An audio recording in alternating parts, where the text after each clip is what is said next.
Morning, all. All right, so some news of the day for all you fine people on the internet to start things off for your Wednesday, October the 9th. After a full day of hockey yesterday, it's a more normal day of hockey today, that it doesn't start until 4 o'clock my time. And again, the preview setup has been changed, so I did the preview that was posted yesterday that's for the first 3 days of the North American schedule, and on Friday I'll be posting the preview for Friday, Saturday, and Sunday's games. So, from yesterday as well, Carter Verhaeghe signs a massive extension with the Florida Panthers. It is an 8-year contract worth $7 million per season. This means he'll be a Florida Panther likely for his entire career. Verhaeghe has fit in really, really well with Florida and is another example of how smart their scouts have been, their pro scouts. They seem to always know who's going to fit in. They find the misfits from another team and just fit them right in. Last night, I thought there were more examples of that in their game against Boston. Jesper Boquist looks fine. Until he got hurt, Adam Boquist looked fine on that point as well. Florida is pretty good at picking up guys that other organizations cast off and turn them into pretty good players. Verhaeghe has been a huge success story for them and is a shining example of that. So Joseph Woll, for the Toronto Maple Leafs, dealing with a lower body injury. He is not available tonight. Apparently, it's one of those abundance of caution things, more than being necessarily anything to worry about, but it does mean Stolarz gets the start. Hildeby's been called up. And so now tonight's a good time for Stolarz to show what he can do. I do expect Stolarz to start a lot of games. Woll, even though, again, this is just being seen as precautionary, this is another reminder that we're probably going to see a situation in Toronto where neither goaltender's going to play like 55 or 60 games. It's probably going to be a shared net, and Stolarz gets to show what he can do tonight. Speaking of goaltenders, and goalies are getting paid. I should have made that video a long time ago. So in the wake of Jeremy Swayman getting $8.25 million per season from Boston, Linus Ullmark seems to think that's a pretty good cap hit because he gets the same cap hit from the Ottawa Senators on a 4-year extension. So it's half the length of the extension signed by Swayman, but he is an older goaltender, so there you go. Ullmark's 4-year extension with Ottawa marks another big money contract handed out by the Ottawa Senators. The Sens, for all of the negativity you get around this team, they have not been shy about handing money to the players that are leading this team, and now Ullmark getting a raise going into next year. I think that'll be great. So all the best to Ullmark. Joey Daccord gets paid, and I'm sure this cap hit's going to raise some eyebrows.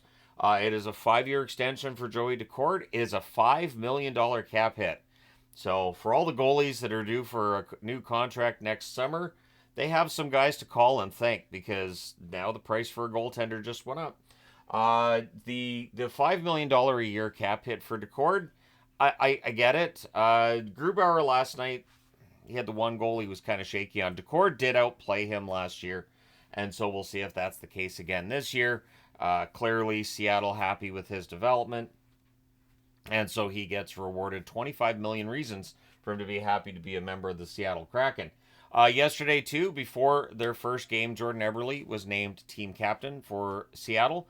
So that is their second team captain. Of course, Mark Giordano was their first team captain, and now they have Jordan Eberle. So Seattle taking care of some business over the last 24 hours.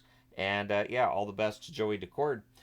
Zach Benson took part in practice today for the Buffalo Sabres. He may very well be available for their North American opener. And of course, for Buffalo, they want to forget about those games in Prague, get things going at home, and get on a bit of a roll here. Cannot afford to fall off the pace any further and have to just go on a ridiculous run to get to anywhere near a playoff spot. Buffalo can't afford to get into that situation again.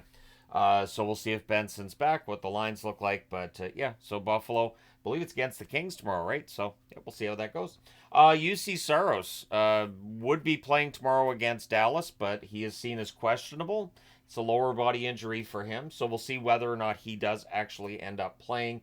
So Saros, of course, signed a massive extension over the summer, which right now Barry Trotz has to be really happy with, seeing these $8.25 million cap hits for Swayman and Ullmark. Saros would have got more money if he hadn't signed the contract earlier in the summer, which is kind of the point, right? You sign those contracts ahead of time. You're hoping that you're getting some savings there. But the goalie market definitely has got a lot more expensive over the last week. Varlamov is going to start tomorrow against Utah for the New York Islanders.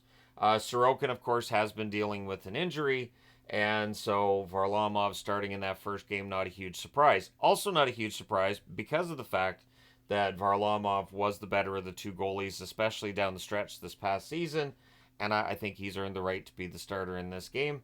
We'll see whether Patrick Roy does a rotation of, one on, one off for the goalies, or if you play until you lose kind of thing. So we'll see how that goes.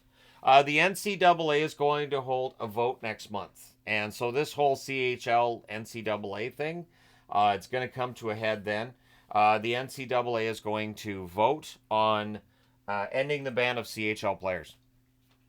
So there's been basically a non-allowance for CHL players to play in the NCAA. That's why when a guy's getting ready to start his junior career, the question's asked of will he go the NCAA route, will he go the CHL route, and so if this goes through, this means that players don't have to make that choice. Not right away, anyways. They could start in the CHL and then transfer into an NCAA school. So we'll see whether or not they vote to allow it. I think they will. I think in light of how things have changed with the NCAA so much over the last little while, I don't see any reason why they wouldn't allow CHL players in. And so we'll see how that vote goes. But let me know your thoughts in the comment section below as always. Don't forget to hit like and subscribe in the event you've not done so already. Should be another fun one tonight.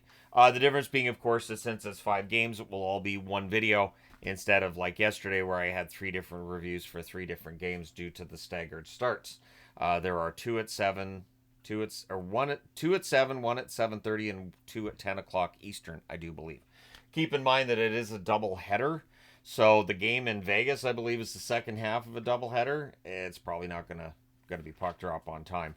I'm thinking more along the lines of 7:20 local time rather than that 7:07, 7:08 usually when you would get that, because of the fact that it's a doubleheader and scheduling it where your doubleheader involves games that are 2.5 hours apart. You're not going to be able to get that first game done before the second game is supposed to start. So you're going to have to delay the puck drop. So I still think a better way of doing this would be to have a game at 4 o'clock Pacific, 7 o'clock Eastern as your first game.